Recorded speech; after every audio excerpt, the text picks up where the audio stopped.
Quero que você feche os olhos por um momento e pense em alguém da sua vida. Pode ser um amigo de longa data, um familiar, um colega de trabalho ou até um parceiro. Agora me responda com sinceridade: essa pessoa já fez algo que te machucou profundamente? Algo que você tentou ignorar, varreu para baixo do tapete e fingiu que não aconteceu? Você sorriu quando queria gritar. Você disse tudo bem quando não estava. Você perdoou quando, lá no fundo, ainda doía. Se você se reconheceu nessa descrição, saiba que não está sozinho. A maioria das pessoas passa por isso em algum momento da vida. E o problema não é sentir essa dor. O problema é normalizar ela. É transformar o perdão em um hábito automático, como se tolerar o intolerável fosse uma virtude. Friedrich Nietzsche, um dos filósofos mais contundentes e controversos da história, tinha muito a dizer sobre isso. Ele acreditava que a verdadeira força de um ser humano não está em suportar tudo em silêncio, mas em saber exatamente onde estão seus limites e defendê-los sem hesitação.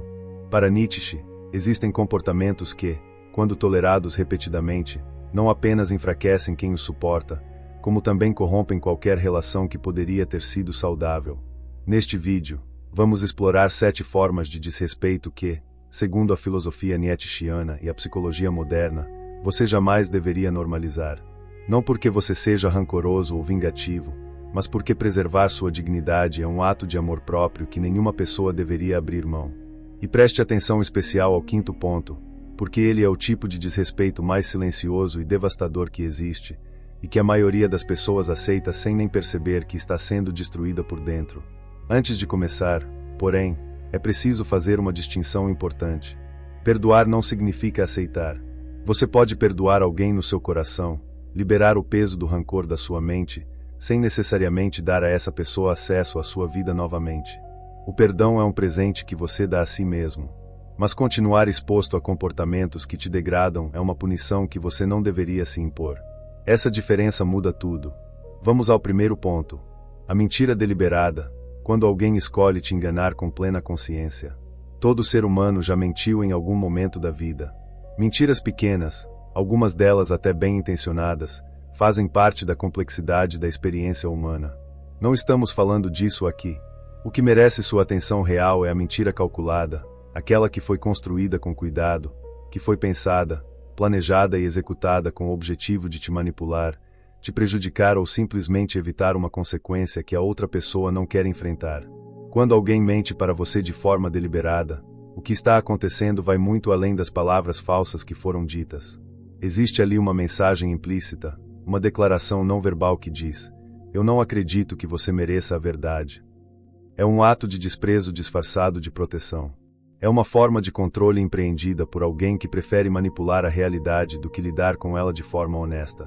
Nietzsche dizia que a verdade exige coragem. Em sua obra, ele criticava com dureza aqueles que fogem da realidade, que preferem viver em ficções confortáveis a encarar o mundo como ele realmente é.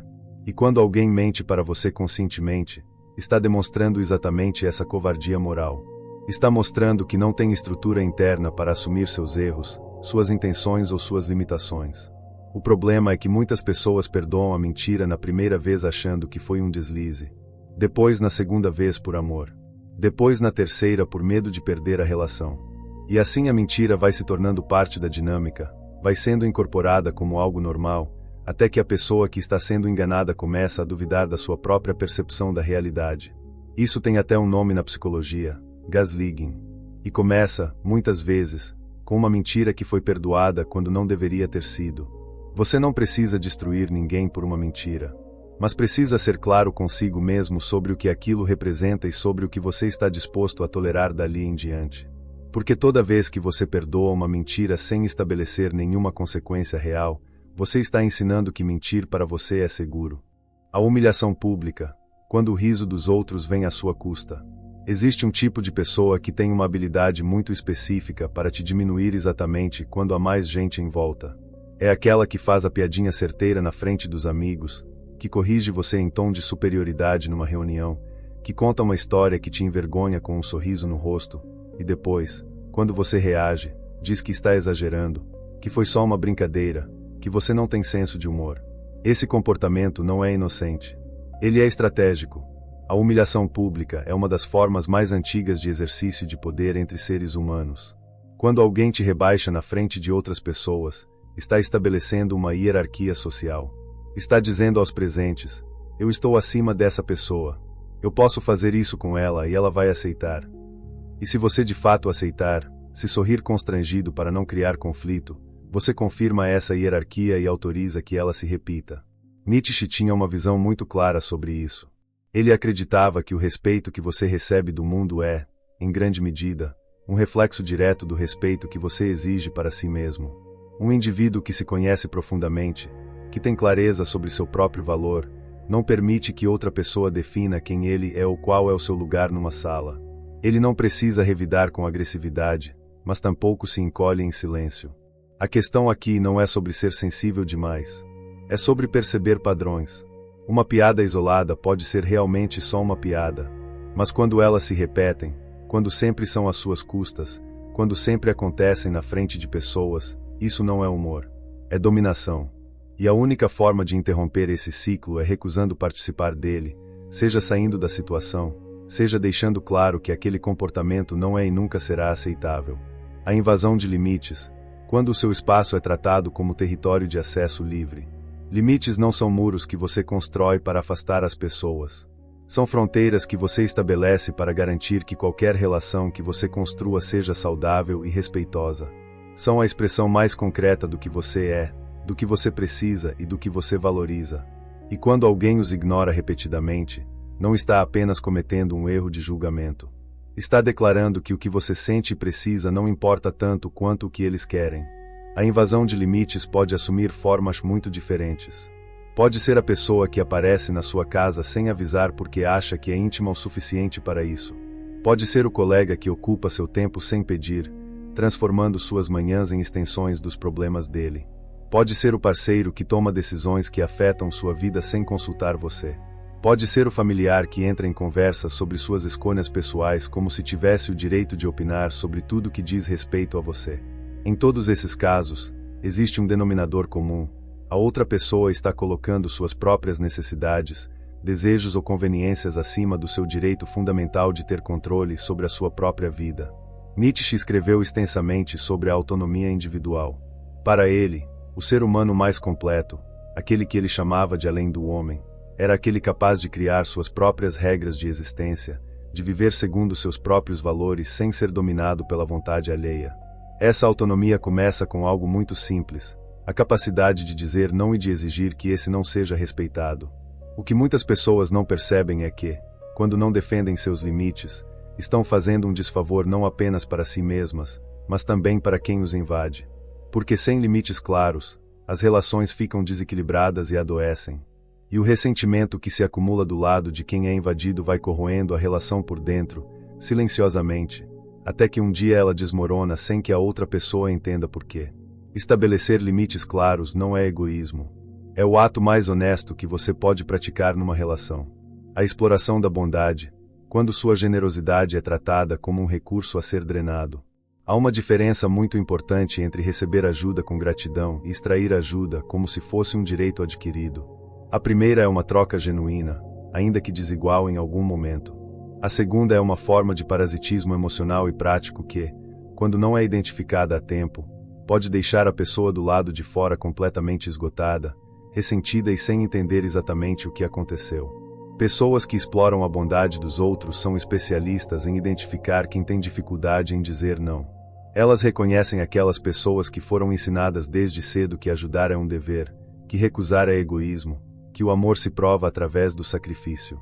E elas se instalam nessa ferida com uma precisão cirúrgica. No começo, os pedidos parecem razoáveis. Uma ajuda aqui, um favor ali. Mas com o tempo, os pedidos crescem, a gratidão diminui e a reciprocidade desaparece completamente. E quando você precisa de algo, quando você está passando por um momento difícil e precisa que alguém esteja presente para você, essa pessoa some. Ou aparece com tantas condições que fica claro que a disponibilidade dela nunca foi incondicional como a sua sempre foi. Nietzsche criticou duramente o que chamou de moralidade de rebanho, aquela que glorifica a submissão, o sacrifício e a anulação de si mesmo em nome do outro. Para ele, isso não era virtude. Era fraqueza mascarada de bondade. A verdadeira generosidade, segundo sua visão, nasce da abundância, não do medo. Você ajuda porque escolhe ajudar, não porque tem medo de desapontar. E essa distinção muda completamente o caráter da ação. Se existe alguém na sua vida que só aparece quando precisa de algo, que some nas suas dificuldades, que trata sua atenção e seu tempo como recursos renováveis disponíveis infinitamente, é hora de fazer uma avaliação honesta. Não com raiva, mas com lucidez. Porque continuar alimentando uma relação que só flui em uma direção não é generosidade. É negligência com você mesmo. Ser tratado como opção, o desrespeito que mata a autoestima em câmera lenta. Este é o ponto 5. E como eu prometi, ele merece uma atenção especial porque é, ao mesmo tempo, um dos mais comuns e um dos mais difíceis de reconhecer. Porque ele não chega com estardalhaço. Ele não grita. Ele não ofende de forma direta. Ele simplesmente te coloca em espera. Você conhece essa pessoa. Ela aparece quando está entediada. Ela manda mensagem quando não tem mais ninguém disponível. Ela marca encontro e cancela em cima da hora, com uma desculpa que soa razoável mas que, quando se repete 3, 4, 5 vezes, revela um padrão claro de descaso. Ela some por semanas, às vezes meses, e quando volta age como se o tempo não tivesse passado, como se você devesse simplesmente estar lá, disponível, esperando, sem questionamentos. E o pior de tudo, muitas vezes, você está lá, porque gosta dessa pessoa, porque acredita no potencial da relação, porque já investiu tanto emocionalmente que parece um desperdício desistir agora. Isso tem um nome na psicologia, é a falácia do custo irrecuperável. A sensação de que, como você já investiu muito, precisa continuar investindo para justificar o que já foi gasto. Mesmo que continuar investindo não faça o menor sentido racional. Quando alguém te trata como opção, como um plano B, como um porto seguro ao qual recorre quando as outras alternativas fracassam, está dizendo algo muito claro sobre como te enxerga. Não com as palavras, porque essas pessoas geralmente são bastante boas com as palavras quando querem ser, mas com as ações, com os padrões, com as escolhas consistentes ao longo do tempo. Nietzsche acreditava que cada ser humano tem a responsabilidade de construir seu próprio valor. Não esperar que alguém de fora venha validar quem você é ou o que você vale. Mas esse trabalho interno de construção de autoconhecimento e autoestima fica completamente sabotado quando você permite que alguém te trate como descartável. Porque a mensagem que seu inconsciente absorve é: eu realmente não importo o suficiente para ser uma prioridade. E aqui está o paradoxo cruel dessa situação. Quanto mais você aceita ser tratado como opção, mais você confirma para essa pessoa que pode continuar fazendo isso. E quanto mais você confirma, mais difícil fica quebrar o ciclo. Porque a cada vez que você está lá quando ela volta, você recompensa o comportamento que te machuca. A única saída é parar. Não necessariamente com drama. Não necessariamente com um discurso. Mas com uma decisão silenciosa e firme de que você não está mais disponível para ser o plano B de ninguém. Que você prefere uma ausência honesta a uma presença descuidada. Que você merece alguém que escolha estar com você, não alguém que recorre a você quando não tem mais nada melhor a fazer. Isso não é arrogância. É o mínimo de respeito que você deve a si mesmo. A invalidação emocional, quando seus sentimentos são tratados como exagero ou fraqueza. Você tenta explicar como está se sentindo. Você escolhe as palavras com cuidado porque sabe que é um assunto delicado.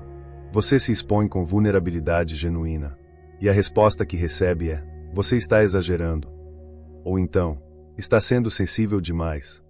Ou ainda, isso é coisa da sua cabeça. Não foi nada assim. Esse é o momento em que algo muito sutil, mas muito poderoso, acontece dentro de você. Você começa a duvidar. Será que eu realmente estou exagerando? Será que minha percepção está distorcida? Será que sou eu o problema aqui? E quanto mais essa dúvida cresce, mais você começa a suprimir o que sente antes mesmo de tentar expressar, porque aprendeu que expressar não adianta, que vai ser minimizado de qualquer forma. Esse processo tem um nome. Chama-se invalidação emocional, e é uma das formas mais sofisticadas de abuso psicológico. Ela é particularmente cruel porque não deixa marcas visíveis. Ninguém de fora consegue ver. A pessoa que invalida seus sentimentos pode parecer completamente razoável para os outros, e você fica sozinho com a sensação de que está sendo irracional. A invalidação emocional pode vir de muitos lugares. De um parceiro que não sabe lidar com conflito emocional. De um familiar que foi criado numa cultura de repressão afetiva. de um amigo que não tem maturidade emocional suficiente para conter o que você está trazendo. Às vezes, ela não é intencional, mas quando é repetitiva, quando acontece toda vez que você tenta se expressar, ela causa um dano acumulativo que pode levar anos para ser reparado. Nietzsche tinha uma visão filosófica sobre as emoções que era, para a sua época, radicalmente diferente do que era pregado. Enquanto muitas correntes filosóficas e religiosas defendiam a supressão das emoções como sinal de evolução espiritual ou intelectual, Nietzsche via as emoções como expressões legítimas e fundamentais da vontade de poder, do impulso vital que move cada ser humano. Reprimir isso, ou permitir que alguém reprima isso em você, era para ele uma forma de diminuição do ser. Seus sentimentos são reais. Eles não precisam de aprovação para existir. Eles não precisam ser justificados para serem válidos. E qualquer pessoa que consistentemente te faça sentir que sua experiência emocional é errada, exagerada ou inadequada está te causando um dano real, independentemente das intenções que possa ter. Você pode e deve buscar espaços onde possa se expressar sem ser julgado. Seja na terapia, seja em relações mais seguras, seja num processo de autoconhecimento profundo. Mas o primeiro passo é parar de aceitar como normal a sensação de que seus sentimentos são demais para os outros. Chegar ao sétimo ponto é, de certa forma, chegar ao mais profundo. Porque a traição da confiança é o desrespeito que atinge a estrutura mais fundamental de qualquer relação humana. É o tipo de dano que não se repara facilmente, não porque as pessoas não possam mudar, mas porque a confiança não é algo que se reconstrói com palavras ou com boas intenções declaradas. Ela se reconstrói com tempo, com consistência e com ações que precisam ser sustentadas por um período longo o suficiente para criar uma nova base. A traição pode assumir formas muito diferentes. A mais óbvia é a infidelidade numa relação amorosa, mas ela está longe de ser a única. Existe a traição de quem compartilhou seus segredos mais íntimos com outras pessoas. A de quem te apoiou na frente de todos e falou mal de você pelas costas. A de quem prometeu estar presente e desapareceu exatamente no momento em que você mais precisava. A de quem usou informações que você compartilhou em vulnerabilidade como armas contra você numa discussão. O que todas essas situações têm em comum é uma ruptura de um contrato implícito, aquele que diz: eu cuido do que você me confia. Eu honro o que construímos juntos. Eu não uso o que sei de você contra você. Nietzsche considerava a lealdade uma das qualidades mais nobres que um ser humano poderia desenvolver. Não a lealdade cega, que se sustenta mesmo diante do absurdo, mas a lealdade fundamentada no respeito genuíno pelo outro. Para ele, uma pessoa que trai a confiança de quem lhe deu acesso ao que tem de mais precioso demonstra uma falha de caráter que vai muito além do episódio em si. Ela revela uma incapacidade de honrar compromissos, uma disposição para escolher o conveniente sobre o correto. E o problema de perdoar traições repetidamente não é que você seja ingênuo ou fraco.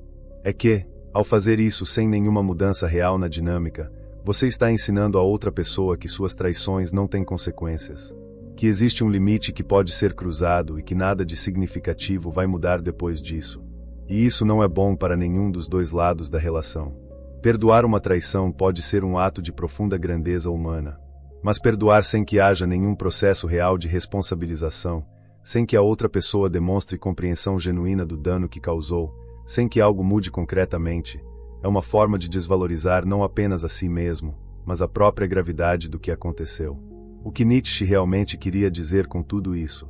Existe um equívoco muito comum sobre Friedrich Nietzsche que precisa ser esclarecido aqui.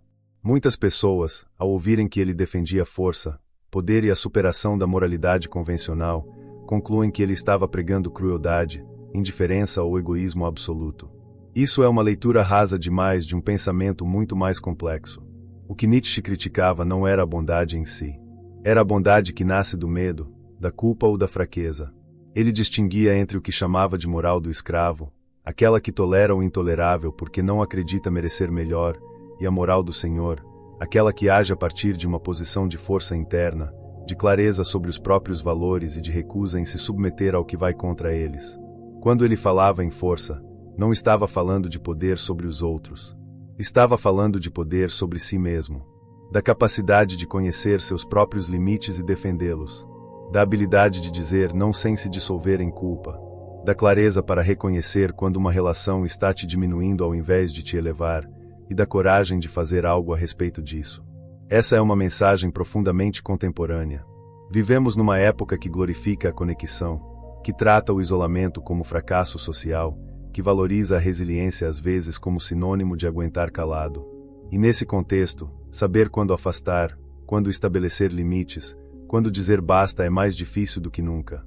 Porque sempre vai parecer que você poderia tentar mais um pouco, que deveria ser mais compreensivo, que é egoísmo proteger a si mesmo. Mas o que Nietzsche nos convida a perceber é que existe uma diferença fundamental entre generosidade e autoabandono, e que tolerar o intolerável não é virtude. É negligência empreendida contra si mesmo. A diferença entre perdoar e aceitar. Vamos voltar a essa distinção porque ela é crucial para que nenhuma parte deste vídeo seja mal interpretada. Quando falamos que existem comportamentos que você não deveria perdoar, não estamos falando que você deve viver com raiva no coração, que deve nutrir rancor ou que deve desejar o mal para quem te feriu. O perdão, no sentido mais profundo, é um ato que você faz por você mesmo. É a liberação de um peso que, se carregado indefinidamente, vai te consumir por dentro muito mais do que vai afetar quem te machucou. Você pode e deve, quando estiver pronto, encontrar uma forma de processar o que aconteceu, de soltar o rancor, de não deixar que aquela experiência te defina ou te imobilize. Mas perdoar não significa reintegrar. Não significa dar outra chance automaticamente. Não significa fingir que nada aconteceu e voltar à mesma dinâmica como se o passado não existisse. Perdoar alguém e ao mesmo tempo decidir que aquela pessoa não terá mais acesso à sua vida são duas coisas completamente compatíveis. Na verdade, às vezes são as duas coisas mais saudáveis que você pode fazer ao mesmo tempo. A confusão entre perdão e reintegração é responsável por manter muitas pessoas presas em ciclos de relacionamentos destrutivos. Elas acreditam que perdoar é sinônimo de voltar, que não voltar é sinônimo de rancor. E essa equação falsa as mantém oscilando entre dois extremos, quando na verdade existe uma terceira via, a da compaixão à distância. Você pode desejar bem a uma pessoa e ainda assim reconhecer que estar próximo dela não é bom para você. Você pode entender as limitações e as dores que levaram alguém a te machucar e ainda assim decidir que não é seu papel carregar esse peso. Essa é, talvez, a forma mais madura de lidar com relacionamentos que causaram dano. O que acontece quando você começa a estabelecer esses limites? Há algo que ninguém te conta quando você decide parar de aceitar o intolerável. Vai doer. Pelo menos no começo. Porque estabelecer limites reais, especialmente com pessoas com quem você tem uma história longa, não é um processo confortável. As pessoas ao seu redor podem reagir com confusão. Algumas vão reagir com raiva. Outras vão tentar te convencer de que você está errado, de que está sendo exagerado, de que está destruindo algo bom por nada. Essa resistência é real e precisa ser esperada. Porque quando você muda as regras de uma relação, especialmente se essas regras sempre favoreceram a outra pessoa, ela naturalmente vai sentir isso como uma perda. E vai tentar recuperar o status quo anterior, muitas vezes usando os mesmos mecanismos que te faziam aceitar o inaceitável antes. A culpa, a emoção, a ameaça velada de abandono. Mas aqui está o que você também precisa saber. Do outro lado desse processo difícil, existe algo que provavelmente você não sente há muito tempo. Existe a sensação de estar alinhado com quem você realmente é. De não precisar se diminuir para caber em nenhum espaço. De construir relações onde você não precisa fingir que está bem quando não está. E há ainda um efeito paradoxal que Nietzsche intuía e que a psicologia moderna confirmou. Quando você começa a respeitar a si mesmo de verdade, as pessoas ao seu redor percebem isso. Quem genuinamente te valoriza vai se adaptar, vai crescer junto com você, vai respeitar seus novos limites. E quem não consegue te respeitar dentro dessas novas condições, está te mostrando algo muito importante sobre a natureza do que existia entre vocês. A pergunta que ficou sem resposta. Mas então, você pode estar se perguntando, se não devo perdoar esses comportamentos, o que exatamente devo fazer? A resposta não é simples, e seria desonesto fingir que existe uma fórmula universal que funciona para todas as situações e para todas as pessoas. O que existe é um processo. Começa com o reconhecimento honesto do que está acontecendo, sem a distorção que o amor, o medo ou o hábito costumam criar. Depois passa pela clareza sobre o que é ou não é aceitável para você, o que exige autoconhecimento real, que muitas vezes só vem com ajuda externa, seja de um terapeuta, seja de um processo profundo de introspecção.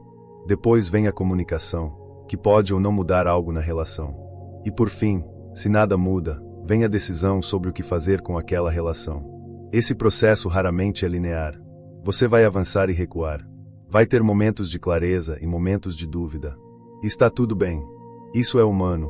O que importa é que você não abandone o processo no meio do caminho só porque é difícil. Porque sua dignidade não é negociável. Existe uma frase que sintetiza bem o que Nietzsche queria dizer com toda a sua filosofia, embora ele nunca a tenha dito nesses termos exatos: o respeito que você recebe do mundo é, em larga medida, um espelho do respeito que você exige para si mesmo. Não no sentido de que se as pessoas não te respeitam é porque você não se valoriza o suficiente, o que seria uma simplificação cruel e injusta. Mas no sentido de que quando você define claramente o que aceita e o que não aceita, quando você age de acordo com esses valores de forma consistente, você envia ao mundo um sinal muito preciso sobre como deseja ser tratado. E as pessoas respondem a esse sinal. Talvez não todas da forma que você gostaria, mas as coisas começam a se organizar de forma diferente. Os relacionamentos que permanecem na sua vida começam a ter uma qualidade diferente. Porque o filtro que você aplicou ao decidir o que não aceita também é o filtro que atrai para mais perto de você quem é capaz de te oferecer algo genuíno. Sua dignidade não é um luxo que você pode se dar ao trabalho de proteger só quando as condições são favoráveis. Ela é o fundamento sobre o qual tudo mais é construído. Sem ela, nenhuma relação, nenhuma conquista, nenhum sucesso tem a solidez necessária para durar. É por isso que os 7 comportamentos que discutimos aqui não são trivialidades. A mentira deliberada que corrói a confiança, a humilhação pública que redefine seu lugar social, a invasão de limites que apaga sua autonomia, a exploração da bondade que drena sua energia vital, o tratamento como opção que destrói sua autoestima em câmera lenta, a invalidação emocional que silencia sua experiência interior, e a traição da confiança que destrói a base de tudo que foi construído. Cada um desses comportamentos, quando tolerado repetidamente, vai consumindo uma parte de quem você é. E o processo é lento o suficiente para que muitas vezes você não perceba o quanto já foi consumido até que um dia olha para o espelho e não reconhece mais a pessoa que está ali. Você não precisa ser cruel para proteger a si mesmo. Não precisa ser frio ou calculista. Não precisa abrir mão da compaixão ou da capacidade de amar. Você só precisa incluir a si mesmo no círculo de pessoas pelas quais você cuida. Porque aqui está a verdade que muitos de nós foram ensinados a ignorar. Você também merece a bondade que oferece tão generosamente aos outros. Você também merece um espaço onde seja tratado com cuidado, com honestidade, com respeito e com presença real. E construir esse espaço começa com a decisão de que certas coisas simplesmente não têm mais lugar na sua vida. Nem tudo merece seu perdão. Algumas coisas merecem apenas sua distância. E reconhecer essa diferença não é amargura. É sabedoria. Se este vídeo fez você pensar em algo que você talvez precise reconsiderar, em alguma relação ou situação que você tem normalizado quando não deveria, deixe nos comentários. Não precisa de detalhes se não quiser. Mas às vezes nomear o que sentimos é o primeiro passo para começar a mudar alguma coisa. E se você conhece alguém que pode se beneficiar de refletir sobre esses temas, compartilhe este vídeo. Às vezes, as palavras certas chegam no momento certo para a pessoa certa, e isso pode mudar uma trajetória inteira. Até o próximo vídeo.